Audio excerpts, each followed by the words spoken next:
ভীষণ গরম পড়েছে, তাই শেয়ার করছি খুব লাইট ওয়েট একটা রেসিপি, আলু আর ঢ্যাঁড়সের ঝোল। তার জন্য আলুগুলোকে লম্বা লম্বা করে কেটে নিয়েছি। এবার কড়াইয়ে সাদা তেল দিয়ে আলুগুলোকে ভেজে নিচ্ছি। একটু লবণ দিয়ে দিলাম যাতে কিনা আলুগুলোর মধ্যে লবণটাও ঢোকে।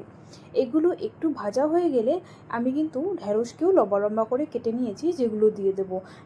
ভেন্ডি বা ঢ্যাঁড়স যখন রান্না করবে আগে ধুয়ে নেবে, তারপরে কেটে নেবে, কারণ মাঝখানে একটু ফাঁকা করে ভেন্ডিগুলোকে দিয়ে দিলাম এবং তার উপরেও লবণ দিয়ে দিলাম।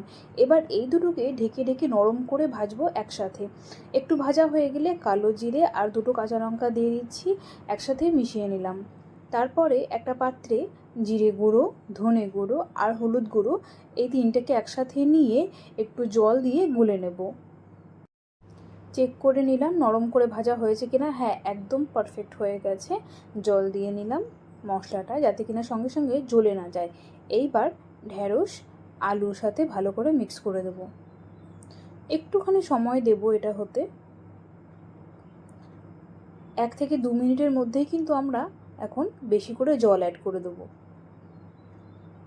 এইবার এই জলে আলুটা আর ঢ্যাঁড়সটা ভালোভাবে সেদ্ধ হবে আর খুব পাতলা একটা স্যুপ তৈরি হবে।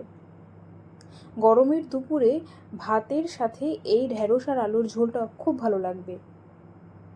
একদম হালকা খাবার খাওয়ার পরে খুব সুন্দর একটা তৃপ্তি আসবে। এই রেসিপিটি বাড়িতে ট্রাই করে দেখো, গরমকালের জন্য খুব ভালো লাগবে, কারণ এটা খুবই হালকা লাইট ওয়েট একটা খাবার। ভালো লাগলে এই ভিডিওটিতে লাইক আর কমেন্ট করে জানাতে ভুলবে না। তার সাথে সাথে আমাদের চ্যানেলটিকে সাবস্ক্রাইব করবে আর পাশে থাকা বেল বাটনটিকে প্রেস করে রাখবে। অনেক ধন্যবাদ পাশে থাকার জন্য।